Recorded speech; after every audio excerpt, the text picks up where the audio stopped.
अनेकांत education सोसायटीचे तुळजाराम चतुरचंद महाविद्यालय बारामती इयत्ता 12वी कला विषय राज्यशास्त्र. मी प्राध्यापक पठाण FA. विद्यार्थी मित्रांनो, सर्वांना गुड मॉर्निंग.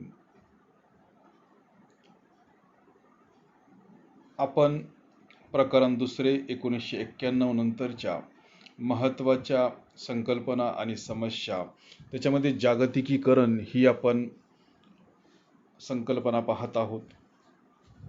त्याच्यामध्ये आपण आधीच्या तासाला त्याच्यातला बराच भाग पाहिलेला आहे. जागतिकीकरणामुळे घडून आलेले बदल आपण पाहत होतो. त्यामध्ये आपण पहिला मुद्दा घेतलेला आहे आर्थिक घटक. त्यामध्ये आपण त्याच्यातला उपमुद्दा उपघटक भांडवली गुंतवणुकीचा मुक्त संचार हा मुद्दा आपण पाहत होतो.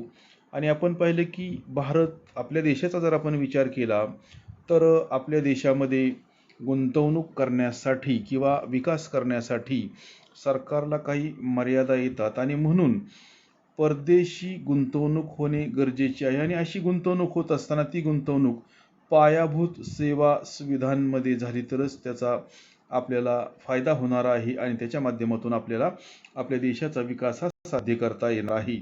आणि म्हणून ही गुंतवणूक होत असताना पायाभूत सुविधांमध्ये होणे महत्त्वाचे आहे. कारण खरा विकास साध्य करण्यासाठी आपल्याला माहिती आहे की रेल्वे, रस्ते, जलमार्ग असतील, हवाई मार्ग असतील, या संपर्क साधनांचा विकास होणे गरजेचे आहे आणि महत्त्वाचे आहे. याचं जर आपल्याला उदाहरणच द्यायचं झालं तर आपल्याला भारतामध्ये आपण आधीच्या तासाला पाहिल्याप्रमाणे की जागतिकीकरणाची प्रक्रिया ही पार पाडत असताना किंवा या प्रक्रियेत सहभागी होत असताना देशाच्या असणाऱ्या सीमारेषा ज्या काय आहेत त्या पुसट झालेल्या आहेत किंवा धूसर झालेल्या आहेत आणि त्याच्या बाहेर जाऊन त्या ठिकाणी व्यापार केला जातो किंवा गुंतवणूक केली जाते. आपण भारताचं जर उदाहरण घेतलं, जरी आपण पाहिले की भारत हे विकसनशील राष्ट्र आहे, विकसित नाही विकसनशील आहे, विकसित होण्याच्या मार्गावर आहे, असं जरी असलं तरी सुद्धा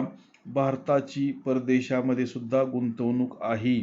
आणि याचं उदाहरण द्यायचं झालं, भारतामध्ये असे काही उद्योग समूह आहेत की जे उद्योग समूह त्या ठिकाणी परदेशामध्ये गुंतवणूक करतात किंवा सरकार सुद्धा परदेशामध्ये गुंतवणूक करताना त्या ठिकाणी दिसते.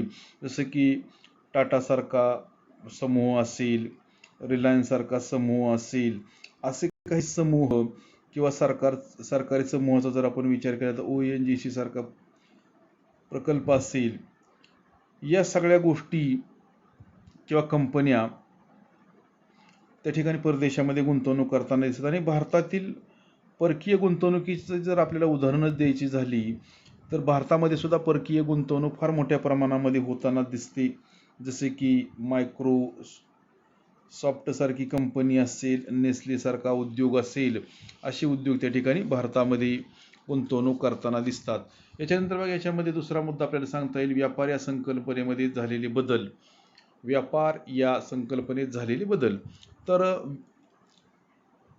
नक्कीच जागतिकीकरणाचा विचार करत असताना जागतिकीकरणाने सर्वच गोष्टी बदललेल्या आहेत किंवा बदलून टाकलेल्या आहेत. मग 1990च्या दशकानंतरचा जर आपण विचार केला तर व्यापार या संकल्पनेच्या दृष्टिकोनामध्ये अनेक बदल झालेले आहेत आणि मानवाने सुद्धा किंवा समाजाने सुद्धा हे बदल स्वीकारलेले आहेत. मग याच्यामध्ये पहिला मुद्दा आपल्याला सांगता येईल की व्यापारासंबंधीचे नियम. मग व्यापारासंबंधीचे नियम पूर्वी कसे होते आणि मग त्याच्यामध्ये बदल कशा पद्धतीने झाला आणि या बदलाचा परिणाम व्यापार करत असताना कशा पद्धतीने झाला, याच्याविषयी आपण या मुद्द्याच्या माध्यमातून माहिती पाहणार आहोत. तर या मुद्द्यामध्ये आपल्याला सांगता येणार आहे व्यापारासंबंधीचे नियम. तर 1948 पासून आपण जर आंतरराष्ट्रीय व्यापाराचा जर विचार केला तर 1948 पासून आंतरराष्ट्रीय व्यापारांबाबतचे जे काही नियम आहेत हे नियम गॅटच्या अंतर्गत त्या ठिकाणी आखले जात होते. गॅट ही संघटना नव्हती, गॅट ही संघटना नाही, तर तो व्यापारासंबंधीचा राष्ट्रांच्या दरम्यान केलेला त्या ठिकाणी करार होता. हे महत्त्वाचं आहे. गॅट ही संघटना नाही, दोन देशांमध्ये 3 देशांमध्ये जो व्यापार केला जातो, या 2 देशांमध्ये किंवा 3 देशांमध्ये व्यापाराच्या संदर्भामध्ये करण्यात आलेला तो एक प्रकारचा करार होता.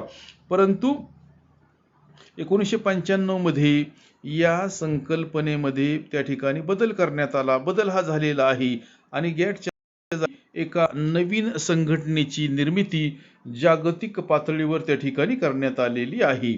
मग 1995 मध्ये गॅटच्या जागी कोणती संघटना आली? तर याचं उत्तर आपल्याला असं सांगता येणार आहे की 1995 मध्ये गॅटच्या जागी जागतिक व्यापार संघटनेची त्या ठिकाणी निर्मितीही केली गेलेली आहे, जागतिक समूहाने व्यापार सुकर करण्यासाठी. मग ही संघटना कोणती? तर जागतिक व्यापार संघटना. मग यालाच आपल्याला WTO असे म्हणता येणार आहे, वर्ल्ड ट्रेड ऑर्गनायझेशन असं आपल्याला म्हणता येणार आहे. मग आयातीवरील सीमा शुल्क असेल आणि इतर कर रद्द करून त्या ठिकाणी जागतिक पातळीवर व्यापार मुक्त करण्यासाठी राष्ट्रांना प्रोत्साहन देणे हे या संघटनेचे त्या ठिकाणी काम होते, किंवा ही संघटना याच्यासाठीच निर्माण करण्यात आलेली होती असं आपल्याला सुद्धा म्हणता येणार आहे. जसं की जागतिक पातळीवर व्यापार करत असताना तो व्यापार मुक्त करता यावा यासाठी वेगवेगळ्या जगातील वेगवेगळ्या देशांना त्या ठिकाणी प्रोत्साहन देणे हे या संघटनेचं त्या ठिकाणी महत्त्वाचं काम होतं किंवा आहे.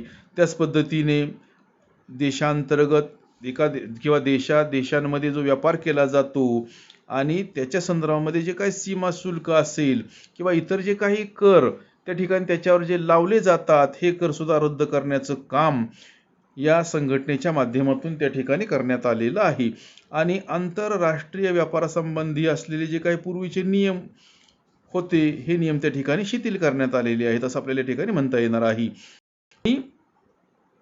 आंतरराष्ट्रीय व्यापारासंबंधीचे जे काही नियम आहेत या नियमांचं पालन करायला लावणारी ही संघटना आहे. किंबहुना आपल्याला असं सुद्धा म्हणता येणार आहे की आंतरराष्ट्रीय व्यापारासंबंधी असलेले जे काही नियम आहेत या नियमांच्या पालनाबाबत लक्ष ठेवणारी ही एकमेव संघटना आहे. आता आंतरराष्ट्रीय पातळीवर व्यापार करत असताना काही नियमांचं पालन हे करावंच लागतं आणि म्हणून संबंधित राष्ट्रीय नियमांचं पालन करतात का नाही याच्यावर देखरेख करण्याचे काम सुद्धा या संघटनेच्या माध्यमातून त्या ठिकाणी केले जाते. आणि ही संघटना मुक्त व्यापारासाठी त्या ठिकाणी प्रोत्साहन देणारी संघटना आहे.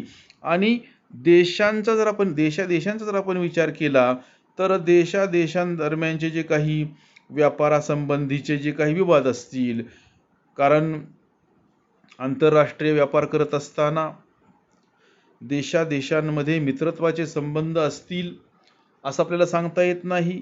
त्यांच्यामध्ये कदाचित कटुता असण्याची सुद्धा शक्यता आहे किंवा त्यांच्यामध्ये विवाद देखील असण्याची शक्यता आहे, त्यांच्यामध्ये संघर्ष देखील असण्याची शक्यता आहे. आणि म्हणूनच देशांदरम्यानचे व्यापार करत असताना जे काही विवाद निर्माण होतात हे विवाद सोडविणे आणि देशांदरम्यान व्यापाराबाबत बोलणी घडून आणणे हे या संघटनेचे त्या ठिकाणी महत्त्वाचे काम आहे किंवा कार्य आहे असं आपल्याला या ठिकाणी नमूद करता येणार आहे. म्हणजेच व्यापार करत असताना त्यांच्यामध्ये जी काही कटुता आहे ही कटुता दूर करणे आणि त्यांना जास्तीत जास्त व्यापार करण्यासाठी प्रोत्साहित करणे हे या संघटनेचं त्या ठिकाणी कार्य आहे असं आपल्याला ठिकाणी नमूद करता येणार आहे. त्यानंतर बघा त्याच्यातला ब हा मुद्दा आहे, व्यापार हा प्रामुख्याने वस्तूंचा केला जातो. आपण जर व्यापाराचा विचार केला तर व्यापार हा कोणत्या गोष्टींचा केला जाणार आहे? विशेषतः व्यापार हा वस्तूंचा केला जाणार आहे आणि त्यातही ज्या टिकाऊ वस्तू आहेत ज्यांना कोणत्याही प्रकारचा म्हणजेच व्यापार करत असताना ज्या वस्तूंना कोणत्याही प्रकारचा धोका निर्माण होणार नाही अशाच वस्तूंचा त्या ठिकाणी व्यापार केला जातो. मग साधारणपणे याच्यामध्ये मग लोखंड असेल, कोळसा असेल, खनिज तेल असेल यासारख्या वस्तूंचा त्याच्यामध्ये त्या ठिकाणी समावेश असू शकतो. म्हणजे अशा जरी वस्तू किंवा घटक भरपूर दिवस एकाच ठिकाणी जरी राहिले काही कारणास्तव तरीही त्यांच्यावर त्या ठिकाणी कोणताही परिणाम होत नाही किंवा होणार नाही आणि तो होऊ नये हाच या पाठीमागचा हेतू आहे. तर पूर्वी अशा पद्धतीचा व्यापार केला जात होता, परंतु आता याच्यामध्ये आमूलाग्र पद्धतीचा बदल झालेला आहे किंवा आपण जर अलीकडचं उदाहरण घेतलं तर मग व्यापार हा वेगवेगळी फळे असतील, वेगवेगळी फुले असतील, बियाणे असतील यासारख्या नाशवंत वस्तूंचा सुद्धा असू शकतो. आणि 1990च्या दशकात जर आपण विचार केला तर या दशकामध्ये व्यापार या संकल्पनेला अधिक व्यापक स्वरूप त्या ठिकाणी प्राप्त झालेले आहे. म्हणजेच त्यात आता सेवा क्षेत्राची भर त्या ठिकाणी पडलेली आहे. म्हणजेच याच्यामध्ये आता वेगवेगळ्या बँका असतील, वेगवेगळ्या विमा कंपन्या असतील, यांसारख्या सेवा देखील व्यापाराचा भाग झालेल्या आहेत. आपल्याला माहिती आहे की आत्ताच आपण पाहिलं की फुलांचा व्यापार केला जातो, फळांचा व्यापार केला जातो. ही फुलं एका देशातून दुसऱ्या देशामध्ये पाठवली जातात आणि त्यांचा व्यापार केला जातो. आपल्याला माहिती आहे की भारतामध्ये जी फळं पिकतात, ही फळं परदेशामध्ये त्या ठिकाणी पाठवली जातात भारतातून आणि ती कित्येक दिवस आहे त्याच परिस्थितीमध्ये राहतात. म्हणजे त्यांच्यावर वातावरणाचा, हवामानाचा कोणताही परिणाम होत नाही. म्हणजेच भारतामध्ये जी काही फळं पिकतात तर ही फळं परदेशामध्ये त्या ठिकाणी पाठवली जातात आणि त्याचा फायदा भारतीय शेतकऱ्यांना त्या ठिकाणी किंवा भारतीय लोकांना होताना दिसतो. परंतु आता याच्यामध्ये वेगवेगळ्या बँका आलेल्या आहेत, वेगवेगळ्या विमा कंपन्या सुद्धा आलेल्या आहेत आणि या सुद्धा त्या ठिकाणी चांगल्या पद्धतीची सर्व्हिस, चांगल्या पद्धतीची सेवा ग्राहकांना देण्यासाठी त्या ठिकाणी सक्रिय असल्याचे आपल्या लक्षात येते. म्हणजेच अलीकडे व्यापार करत असताना वेगवेगळ्या घटकांचा व्यापार हा त्या ठिकाणी होताना दिसतो. परदेशी फळं असतील, फुले असतील, ही देखील भारतामध्ये येतात. हे आपल्याला त्या ठिकाणी मान्य करावे लागणार आहे. त्याच्यानंतरचा मुद्दा बघा, आपल्याला हा मुद्दा सांगता येईल, कंटेनर कार्गोची निर्मिती.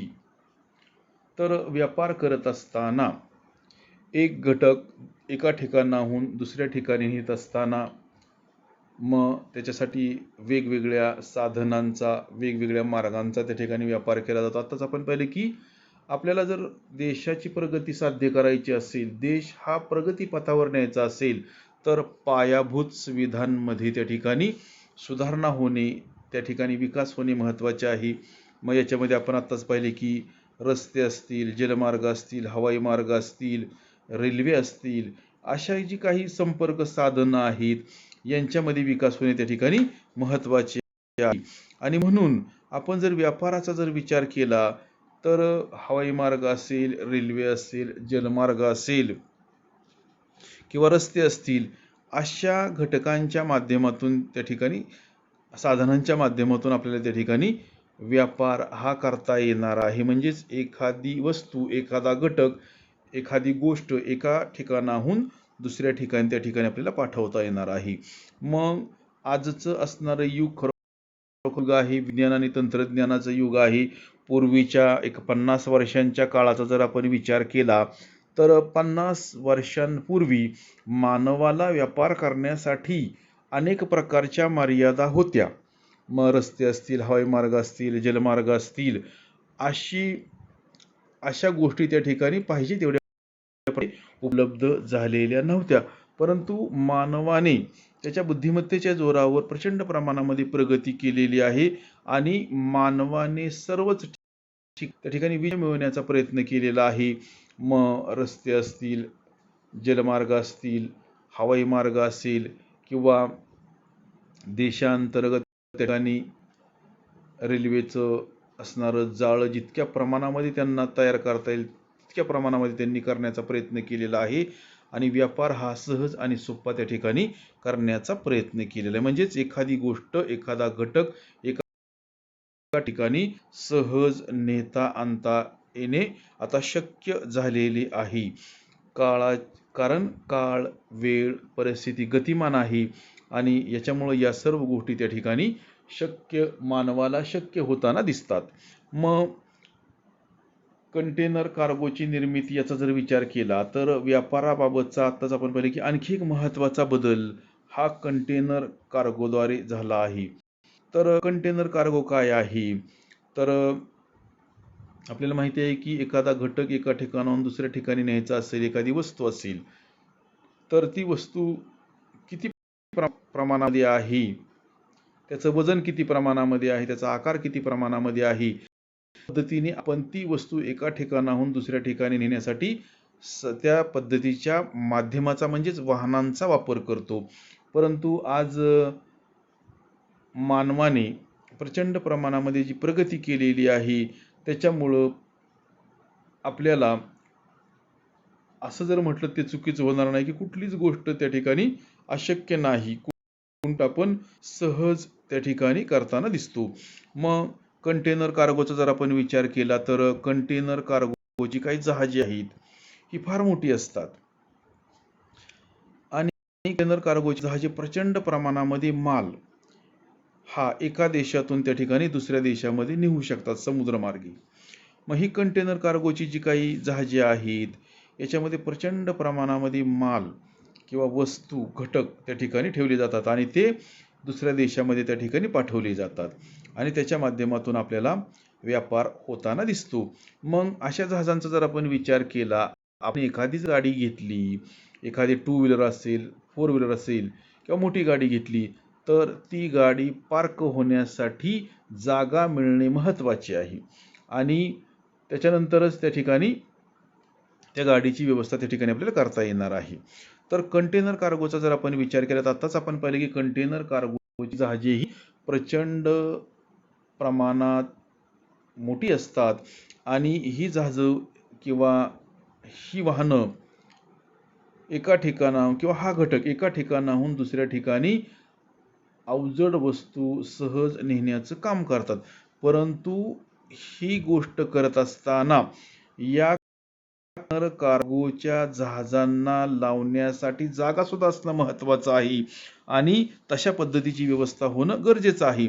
मग अशा जहाजांसाठी त्या ठिकाणी खास बंदरांची व्यवस्था असते. ही जी काही मोठी जहाजं आहेत महिनानुमहिने, महिना 2 महिने 3 महिने 6 महिने ही जी काही वाहनं आहेत, जहाजं आहेत, ही त्या ठिकाणी आपला प्रवास करत असतात आणि प्रवास करून झाल्यानंतर संबंधित ठिकाणी गेल्यानंतर ही लावण्यासाठी त्या ठिकाणी अत्याधुनिक अशा पद्धतीच्या बंदरांची त्या ठिकाणी व्यवस्था केलेली आहे आणि त्याच्या माध्यमातून प्रवास करणं किंवा एखादा माल, एखादा घटक, एखादी वस्तू एका ठिकाणाहून दुसऱ्या ठिकाणी नेणे आता सहज शक्य झालेली आहे आणि म्हणून कार्गोच्या क्रांतीने आंतरराष्ट्रीय व्यापाराकडे बघण्याचा दृष्टिकोन बदललेला आहे, मान्य करावं लागेल. पूर्वीच्या काळी व्यापार करत असताना मानवाला अनेक प्रकारच्या मर्यादा येत होत्या, त्याच्यावर बंधनं येत होती. परंतु आज खरोखर मानवाने नेत्रदीपक प्रगती केलेली आहे. आपण पाहतो की रस्ते असतील याचा सुद्धा वापर मानव करताना दिसतो. मग रेल्वे असेल, रेल्वेचा सुद्धा वापर करताना त्या ठिकाणी मानव त्या ठिकाणी दिसतो. म्हणजेच पॅसेंजर रेल्वे असेल किंवा मालवाहतूक रेल्वे असेल, या रेल्वेच्या माध्यमातून एखादा माल एखाद्या ठिकाणाहून दुसऱ्या ठिकाणी आपल्याला सहज आता नेता येणे, आणता येणे शक्य झालेले आहे. त्याच पद्धतीने पाण्याची जहाजे सुद्धा प्रचंड प्रमाणामध्ये ठिकाणी वस्तूंची आयात निर्यात करताना त्या ठिकाणी दिसतात. म्हणजेच एखादा माल एखाद्या देशातून दुसऱ्या देशामध्ये नेताना सुद्धा दिसतात. आणि त्याच्यानंतर आपल्याला माहिती आहे की हवाई मार्गामध्ये सुद्धा प्रचंड प्रमाणामध्ये त्या ठिकाणी प्रगती झालेली आहे. प्रचंड मोठी विमानं ही आपल्याला आकाशातून येताना जाताना दिसतात. म्हणजेच या सगळ्याच गोष्टींच्या माध्यमातून त्या ठिकाणी आज व्यापार होताना दिसतो आणि त्याला कंटेनर कार्गो हा घटक अपवाद नाही. अलीकडच्या काळामध्ये अशा पद्धतीच्या जहाजांची व्यवस्था मानवाने केलेली आहे आणि त्याच्या माध्यमातून तो व्यापार करताना आपल्याला दिसतो आंतरराष्ट्रीय पातळीवर. आणि याच्यामुळं कंटेनर कार्गोच्या एकंदरीतच क्रांतीने, ही जी काही क्रांती झाली, या क्रांतीने आंतरराष्ट्रीय व्यापाराकडे बघण्याचा दृष्टिकोनच त्या ठिकाणी बदललेला आहे. तर विद्यार्थी मित्रांनो, आज आपण याच ठिकाणी थांबणार आहोत. आपण राहिलेला भाग नंतरच्या तासाला पाहणार आहोत.